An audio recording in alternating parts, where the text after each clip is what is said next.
Hello students, आज हम पढ़ेंगे इलेक्ट्रोमैग्नेटिक इंडक्शन का एक पार्ट जिसको हम सेल्फ इंडक्शन बोलते हैं। क्या है सेल्फ इंडक्शन? हम पढ़ना चाहेंगे सेल्फ इंडक्शन।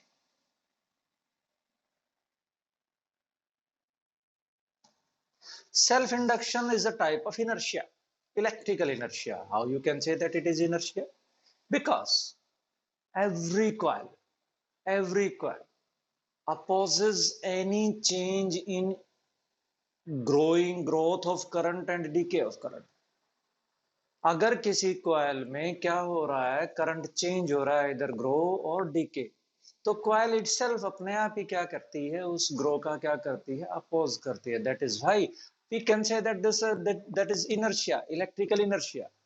तो the property by virtue of which it opposes any change in strength of current is said to be self induction. What is self induction?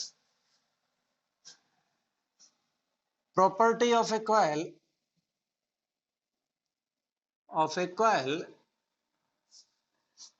by virtue of which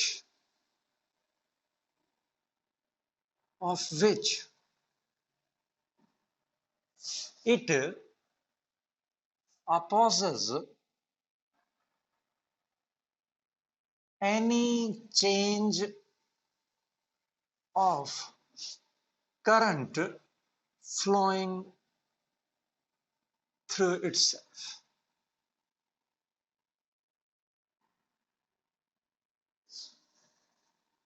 क्या है आपके पास? That is the property of the coil, जिसकी वजह से क्या करता है ये, it opposes any change in strength of current flowing through it. क्यों कर पाता है ये? अपोज क्यों कर पाता है? How it opposes? That is the reason behind that is again electromagnetic induction. उसके पीछे क्या रीजन है? उसके पीछे रीजन इलेक्ट्रोमैग्नेटिक इंडक्शन ही है।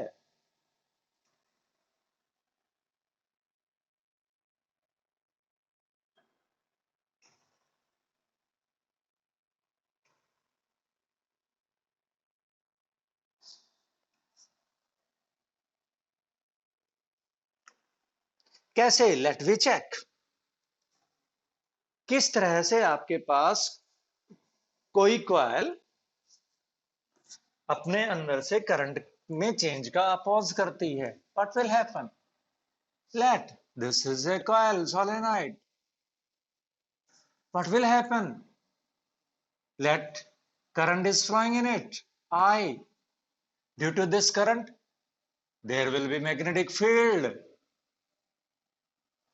right? If current will change, this magnetic flux will change. And if this magnetic flux will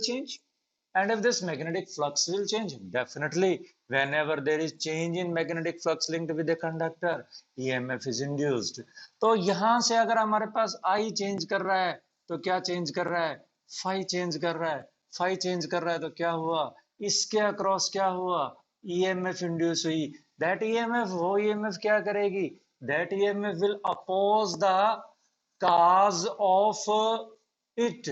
What is the cause of it? Change in flux. Why the change in flux occurs? Therefore change in current. तो सीधी सीधी बात यह है आपके पास कि ये coil अपने अंदर से करंट में चेंज का अपोज करती है by inducing EMF in itself. तो यही आपके पास प्रॉपर्टी क्या कहलाती है?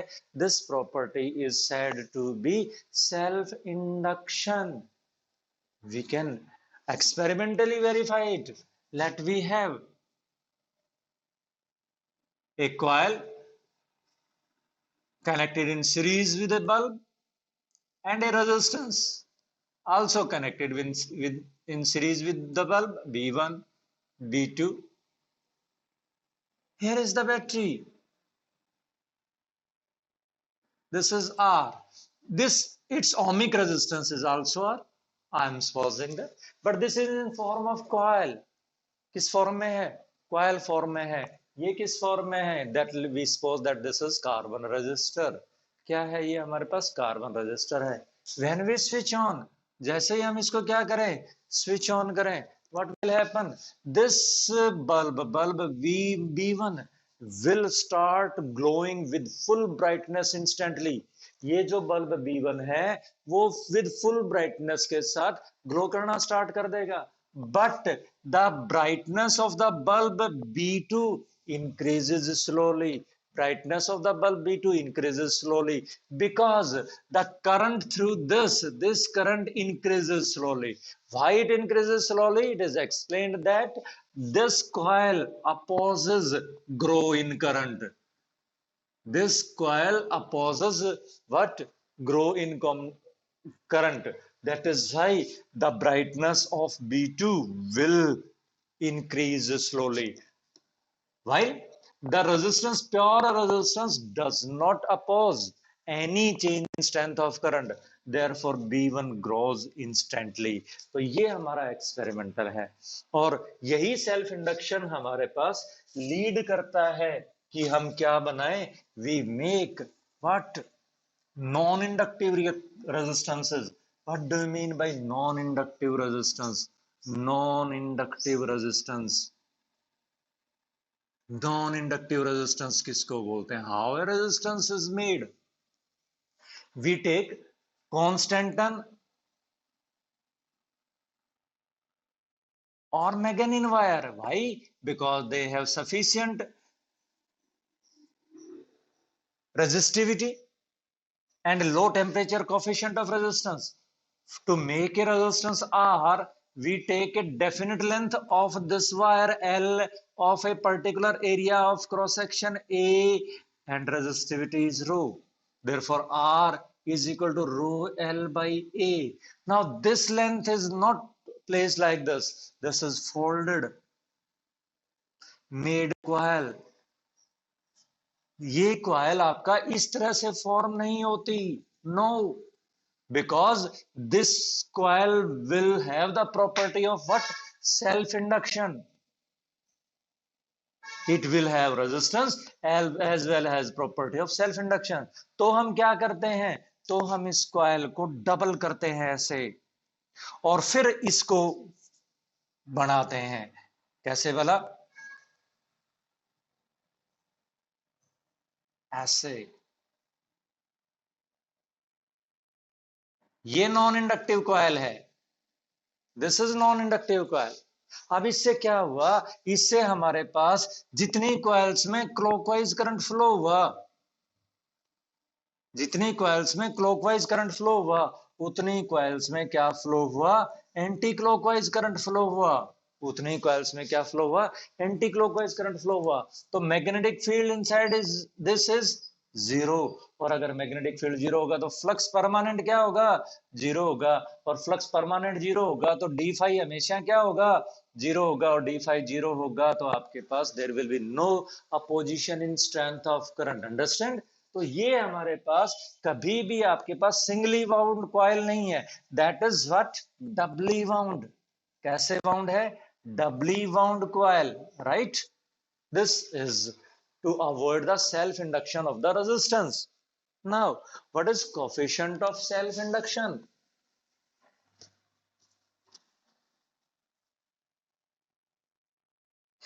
Coefficient of self induction क्या है? Measure of opposition.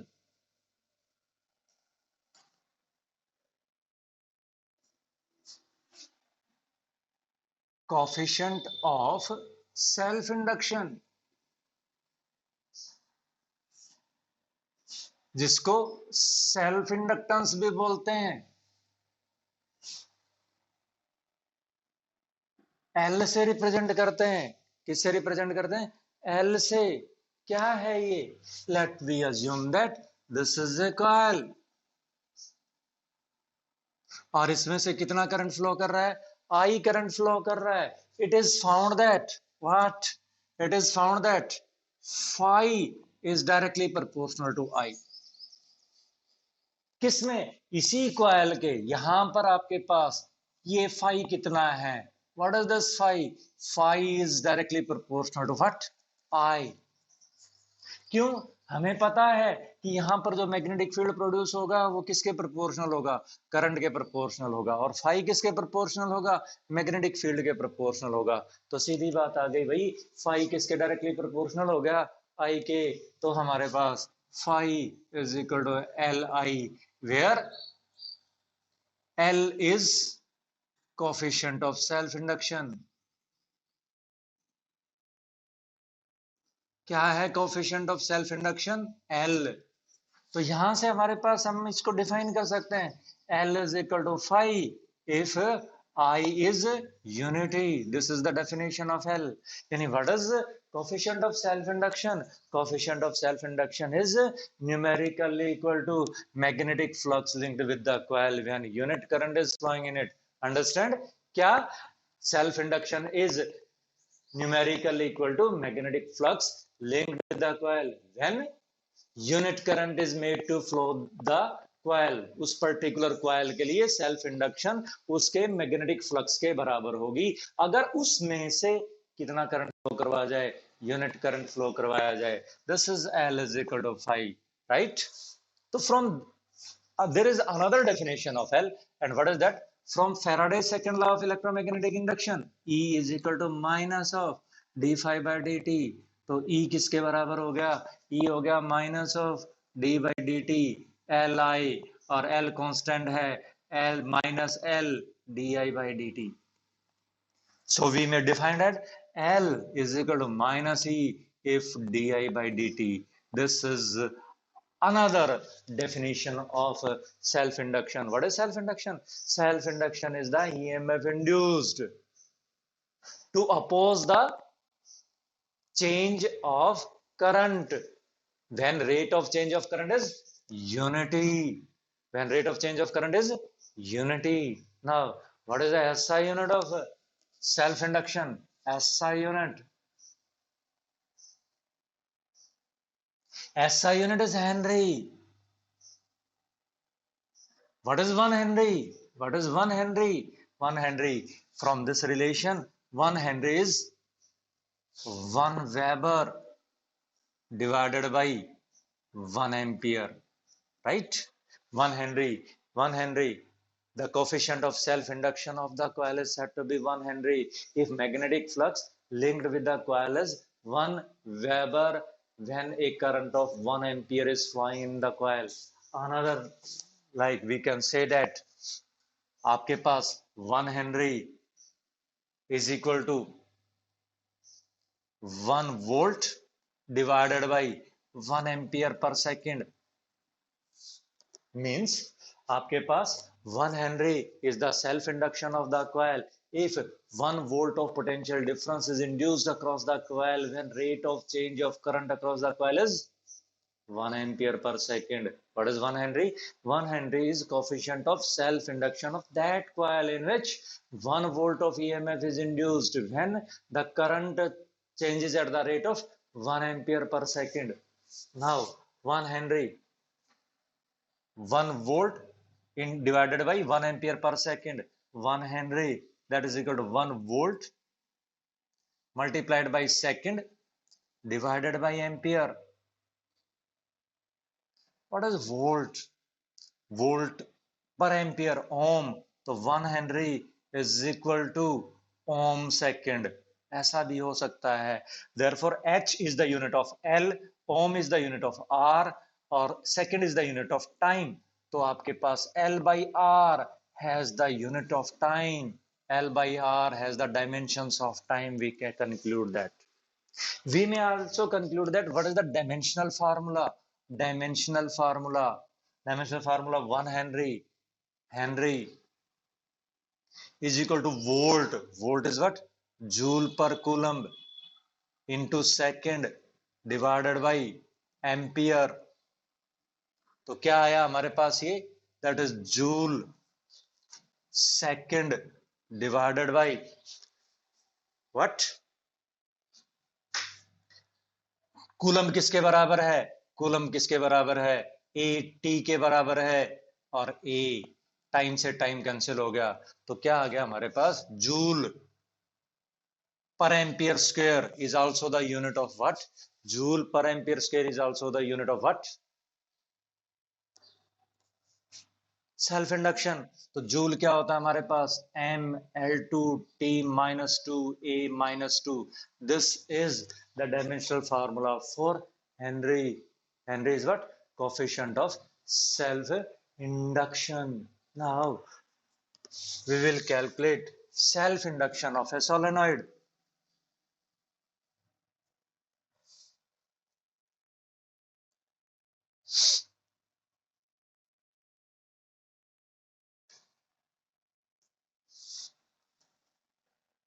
Now we will calculate self induction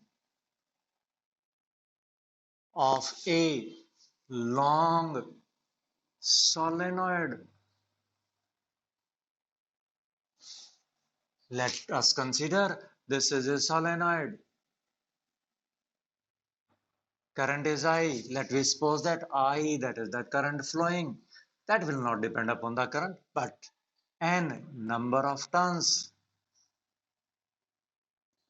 A area, L length. Now, this will be the direction of magnetic field induced. This is the area vector. Therefore, phi is equal to NBA cos of 0. Phi किसके बराबर हो गया? NBA cos of 0. Phi, what is this? N. B किसके बराबर? B is mu naught N upon L into I into A. What is the magnetic field inside the solenoid? That is B is equal to mu naught N I. That is equal to mu naught N by L into I. By the definition of self-induction, phi is equal to Li. That is equal to mu naught N square A I divided by L. I से I cancel हो गया. Therefore, L is equal to mu naught N square A divided by L. This is the expression for self-induction of a long solenoid. This may also be written as mu naught N square AL. What is the difference between the two formulas? The difference between the two formulas here are the capital N is total number of turns and small n is number of turns per unit length.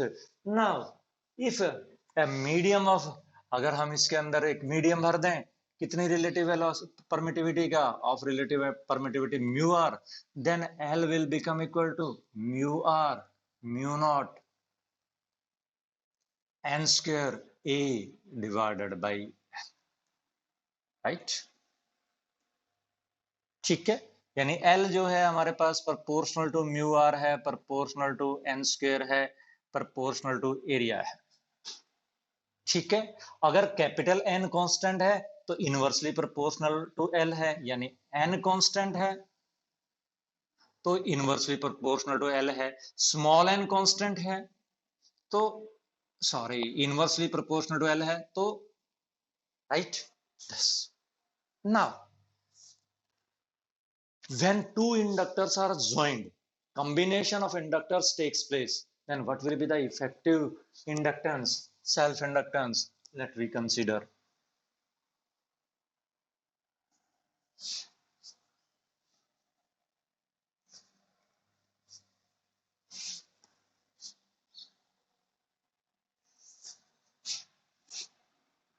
Combination of inductors.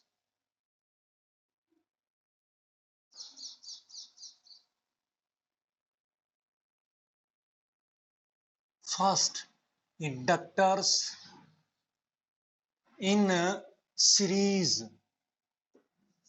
1 and 2. They two are separated. Let I is the current flowing in it. Therefore, the current flowing in the second one will be also be I. If di by dt, if rate of change of current in first, definitely di by dt he rate of change of current in second होगा. क्यों होगा? क्योंकि दोनों किसमें हैं? Series में है. Let EMF induced in first one is E1 and EMF induced in second one is E2. Then definitely E is equal to E1 plus E2. What is E? minus L di by dt. What is E1? Minus L1 di by dt minus L2 di by dt. di by dt सारा cancel हो गया. L किसके बराबर आ गया? L1 plus L2. L किसके बराबर आ गया? L is equal to L1 plus L2. Now, what will happen when in parallel? Inductors in parallel. तो क्या हुआ हमारे पास? ऐसे these two inductors are well separated.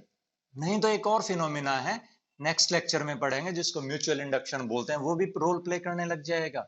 अब इन दोनों के अक्रॉस ईएमएफ तो किसके बराबर होगा? ई के बराबर है. इसके across rate of change of current di1 by dt, इसके across rate of change of current di2 by dt. तो total rate of change of current किसके बराबर आ गया? di by dt is equal to di1 by dt plus di2 by dt. E किसके बराबर होता है? Minus L D I by D T. तो D I by D T किसके बराबर हो गया? Minus E by L. That is equal to minus of E by L one plus of minus E by L two. Solving 1 by L is equal to 1 by L one plus 1 by L two. यानी inductors जो है वो same rule follow करते हैं जो resistance follow करते हैं. Means when inductors are in series they will be added up. And when inductors are in parallel, then the reciprocal of effective inductance will be equal to sum of reciprocals of individual resistances, right? Now, what is the energy stored by the inductor? देखिएगा, दो चीजें हैं हमारे पास. Energy stored by a device, energy dissipated by a device. Resistance always energy dissipate करता है, consume करता है. कैपेसिटर और इंडक्टर दोनों एनर्जी स्टोर करते हैं. रेजिस्टेंस जो है आपका आई स्क्वायर आर के बराबर पर यूनिट टाइम एनर्जी जो है वो कंज्यूम करता है. That appears in form of heat. But in capacitor, when you charge the capacitor, it will store electrostatic energy. When you pass the current through an inductor, it will store magnetic field energy. How much magnetic field energy is stored by the inductor, and why it is storing the energy?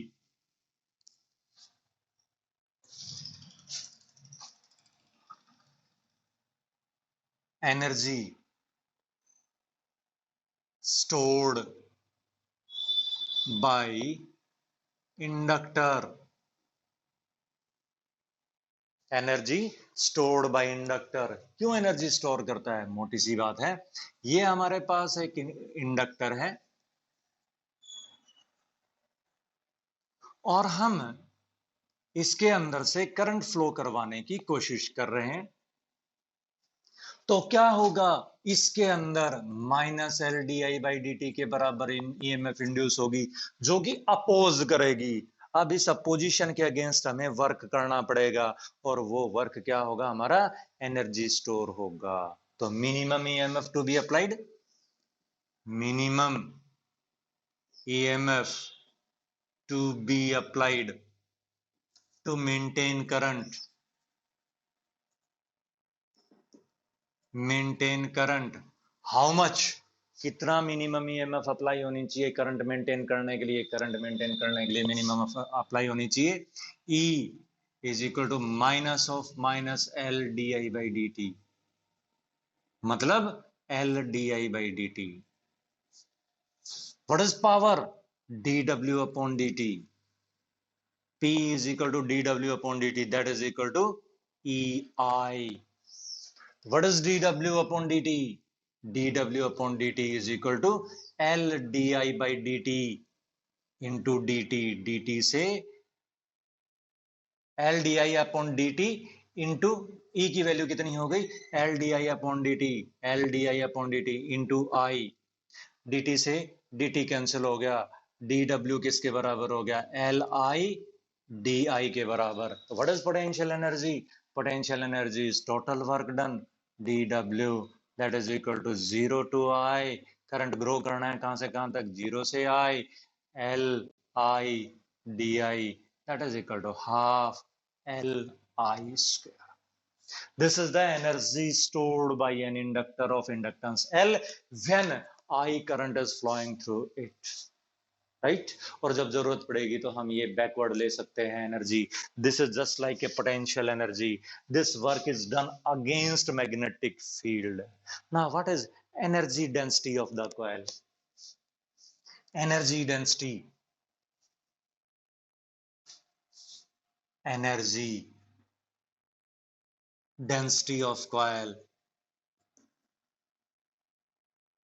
कितना हुआ हमारे पास? हमारे पास हो गया, solenoid निकालते हैं. Solenoid U bar that is equal to U divided by V. V क्या है? वॉल्यूम. तो U किसके बराबर है? Half LI square. What is volume? Late length is L and area of cross section is A. Then this is A into L. What is half? What is value of L? Value of L is mu naught N square A into L into I square divided by A L.